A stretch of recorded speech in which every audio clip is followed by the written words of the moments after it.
Welcome back. It's time for another episode of Advancing with Amy, mental health warrior and neurospicy mama. Today we're chatting with the awesome Toni Wortherly about their experience with anxiety and mental health. Get ready for some real talk and valuable insights. Let's jump right in. Today we're here with Toni Wortherly. And Toni, can you tell us a little bit about yourself and your journey with your mental health?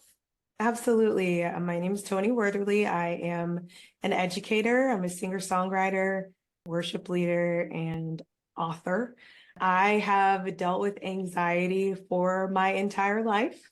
I just didn't know that's what it was. When I was little, it would be raining and I would think that the sky was falling, and I was called a worrywart my whole entire life. And it wasn't until I was around 23 that I was actually diagnosed with generalized anxiety disorder.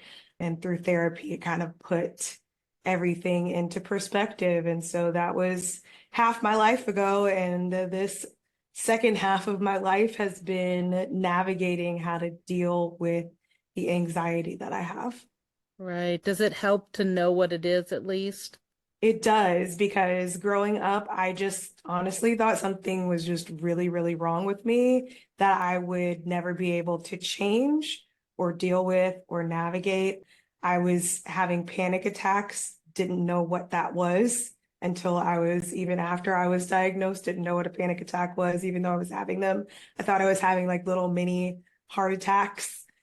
And I didn't understand like that it was because of a chemical imbalance in my brain that I was getting into all of this catastrophic thinking and kind of getting trapped by my anxiety analysis by paralysis. But now that I know what it is, and I've had some therapists and I've been on medicine, and through my faith journey, I have learned how to navigate it now that I know what it is. That's wonderful. I actually have suffered from anxiety myself and had panic attacks as well and thought I was having a heart attack in one of them. So they can be very scary. Yes, it And I, is a hard thing to deal with, especially when the people around you also don't know what's going on. right.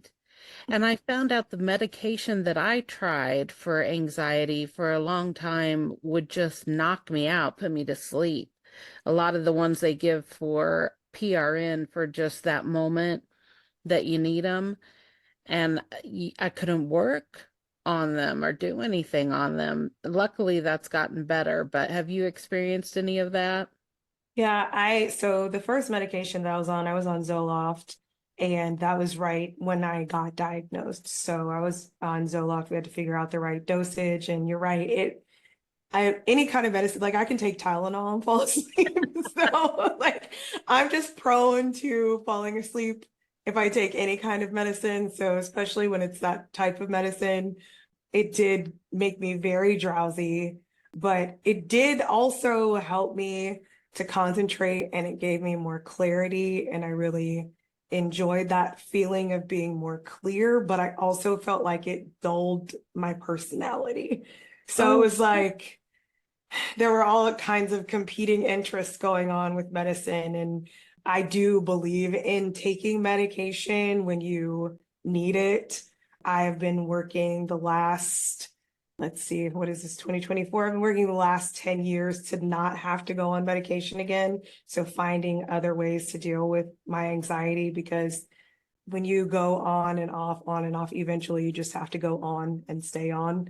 And so I know that if I get to that point where I have to go on medication again, that I'm going to have to stay on it. And I wanted to find ways to kind of navigate without using medication, but I'm able to do that. And there are people who are not able to do that. So I'm a proponent of you have to do whatever is best for you when you're dealing with it.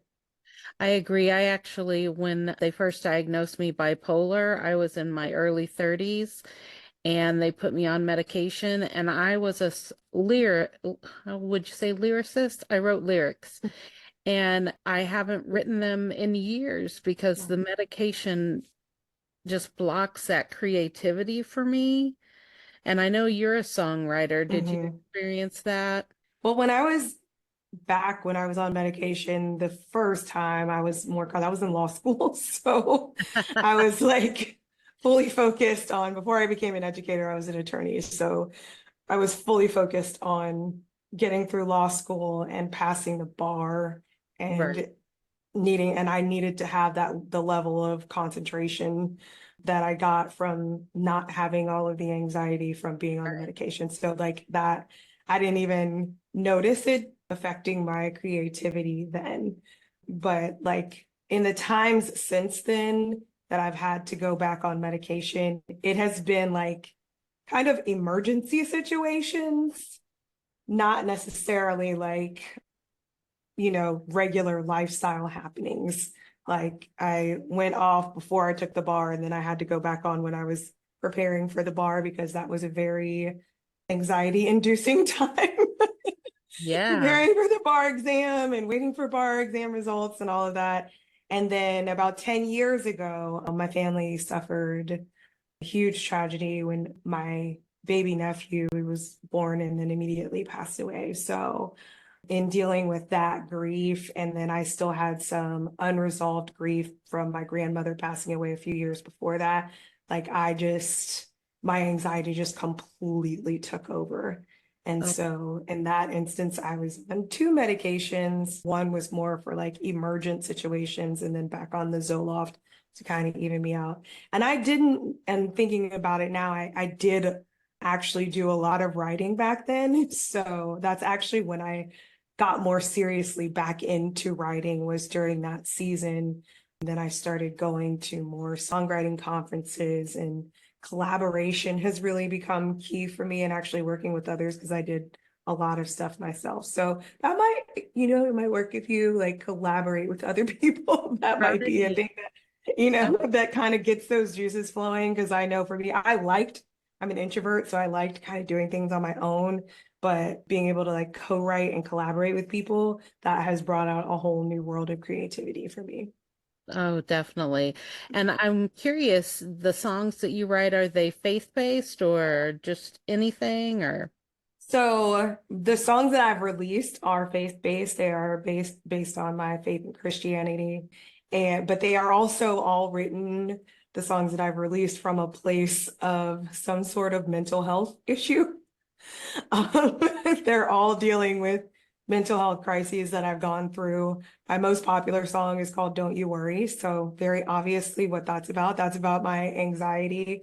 And I have a song called You Chose Me that just deals with like the identity crises that I've had in my life, dealing with mental health struggles and being a person who is full of faith and trying to find that balance of like, who am I? Like, do I not have enough faith because I'm having these issues? So yeah, I've written a lot of songs that have come from the place of pain, discovery, rediscovery, all of that. And then when I'm writing music for other artists, some of it is gospel, Christian, CCM, but I also write pop music and I write holiday music for like the TV and movie market. Wow, that's incredible. So where can we find your music?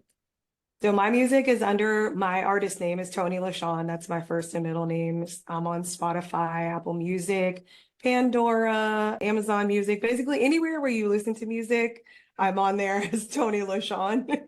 Great, great. And so you said you write for other people too. That must be interesting to hear other people singing your songs. Yeah, so a lot of my co-writers have released songs that we've written together. My friend who actually produced my EP, he has released several songs that we wrote together.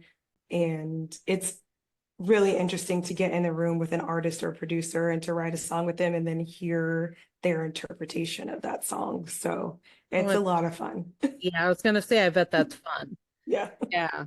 Okay. Well, what would you tell someone who's going through a time in their life where they're feeling all this anxiety and they are just putting a name to it, but don't know how to deal with it yet? What would you tell them? So in the last few months in going through therapy and kind of getting on the other side of things, I've come up with like a 3-step guide to dealing with anxiety. And this is not to replace, like I said before, medicine or therapy, but just like a simple guide to think about if you're having those moments when you're anxious. So there's 3 L's to remember. Number one is listen to your anxiety. One thing that I have found is that my anxiety lies to me. It does not tell me the truth. When I actually listen to the things that my anxiety is telling me and don't just take them word for word and actually listen, my anxiety is telling me this or that is going to happen.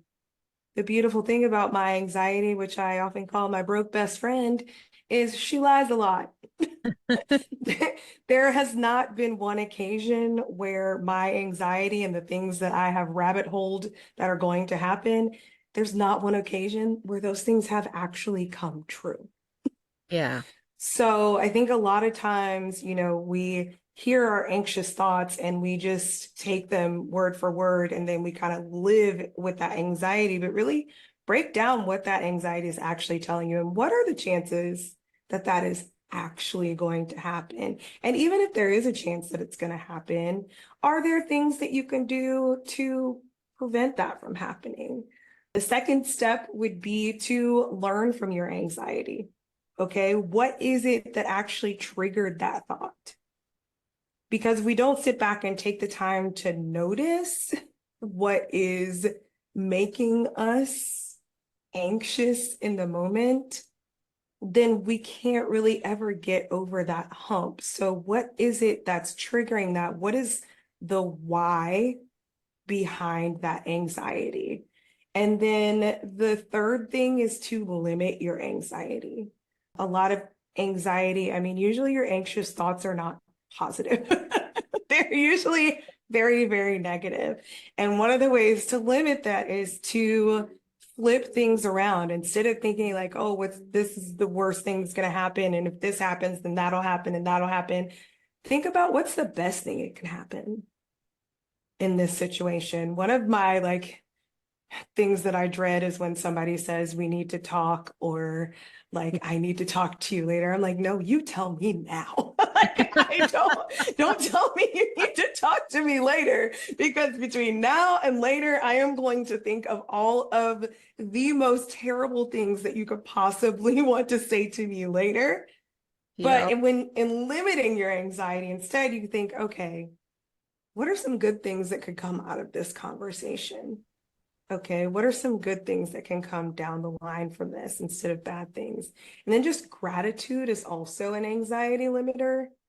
I used to do it kind of sarcastically at the beginning until I actually got in the groove of it. Like, okay, I'm thankful that I'm alive. I'm thankful that I'm breathing. I'm thankful that I'm healthy. And then eventually I would get into it and be like, no, really, I'm thankful that I have the family that I have. I'm thankful that I have the faith that I have. I'm thankful that I'm surrounded by love. And you really actually then get into starting to think about all of the great things in your life. Anxiety is really resulting from, we don't know what the future is, you know? Hmm. And when you focus too much on that unknown future, it can cause anxiety. And everybody has anxiety. Sometimes anxiety comes from good things, like good things are happening in your life. You get a raise, you get a different promotion, you're in a new relationship. Don't let your anxiety turn positive things sour. One of the biggest lessons I've learned is staying in the moment, in this moment. I heard somebody saying, I would give them credit if I could remember who it was, but somebody said, like, tomorrow never comes. And anxiety is focused on tomorrow. Like, by the time you get to that tomorrow, you were focused on that tomorrow is today. That Yes. makes sense, Yes. It right? does. Oh, So anxiety is having us focus on a time frame that is, it's never going to come, because by the time we right. get there, we're in the present again, right? Yeah. So rather than, and that's not to say to not plan or to not do anything. I mean, I am a planner. That's why my friends and family love going on vacation with me, because I have everything planned to a T. That's nice. I need But someone like you. Yeah. but don't let it get you to a point where you're so stressed out that you can't even move, where you're in having this like paralysis by analysis. paralysis moment, which can happen a lot when you have anxiety. And there's the thing that people have to understand is that there is the anxiety that everybody has, and then there are anxiety disorders. And so if someone's suffering from an anxiety disorder, then by all means, I tell people all the time, I'm a big proponent of Jesus and therapy. Like, that's what works for me. Like, find what works for you. If you have to shop for therapists, if you can do that, to find the person that works for you. I need someone who's going to talk to me very bluntly and not coddle me, and not because if you coddle me, I will be coddled. But if you are if you are straight up with me and matter of fact with me, it will like jar me enough to go, oh, okay, wait a minute, I got to do something about that. And so everybody has to find that person who's right for them. I am so very blessed that my sister is a therapist. So Oh, if I wow. need like a quick pick me up, she can handle that, but she can't be my regular therapist because she's my family. Right. That's nice But to have in your pocket, though. yes, it is truly wonderful to have a therapist in the family. All right. Well, I have really enjoyed talking with you, and it sounds like you've come a long way in dealing with this anxiety. Yes, it has been quite a journey. I finally feel like I'm at a place where I'm on the other side. It's not that I'm not going to feel anxious, but rather than dwelling in it, I know how to deal with it. And I know that if I get to a point where I can't deal with it, to not wait and to call my therapist to be like, hey, I need to come in. Exactly. Ask for help when you need it. And I'm going to fall back on what you said about my broke best friend, because now that's my name for my anxiety too. Because I love that. And you're right. They lie all the time. So Like, yeah, they're always there, but they cost you way more than they contribute. So yeah. That's a great way to put it. Well, I can't wait to go and listen to some of your music. yes. And on my website, I actually have where if you sign in with your name and your email, you can get an e-copy of my Don't You Worry journal. Oh, So really? that's on my website, Okay. ToniLaShawnMusic.com. I will put that in the show notes so everybody can have access to that. All right. Well, thank you so much, Toni, for stopping by today. Is there anything that you want to discuss before we end this session? Just don't give up and don't think you're alone. There are so many people out there that suffer silently because they think that no one understands. And that's why I'm doing podcasts and why I make the music that I do, is to help people understand you are not alone. There are other people who are going through this. There are other people who've been through this, and that people who are willing to talk to you about it and talk you through it and help you through it. So don't give up. That is so important. I love that. All right. Thanks again, Toni. I hope you have a great rest of your weekend. Thank you. You too. That was a great conversation with Toni, shedding light on her journey with anxiety and mental health. If you're looking for relatable music that delves into mental health issues, make sure to check her out under the artist name Toni LaShawn on various platforms like Spotify, Apple Music, Pandora, and Amazon Music. For an exclusive freebie, visit her website at ToniLaShawnMusic.com to receive an e-copy of her Don't You Worry journal. And remember to subscribe to the podcast to stay updated on empowering conversations like this one. Share this episode with anyone who could benefit from hearing Toni's story and insightful tips on anxiety management. Together, let's spread awareness and support for mental health. Thank you for tuning in, and until next time, take care of yourself and each other. Keep advancing, warriors.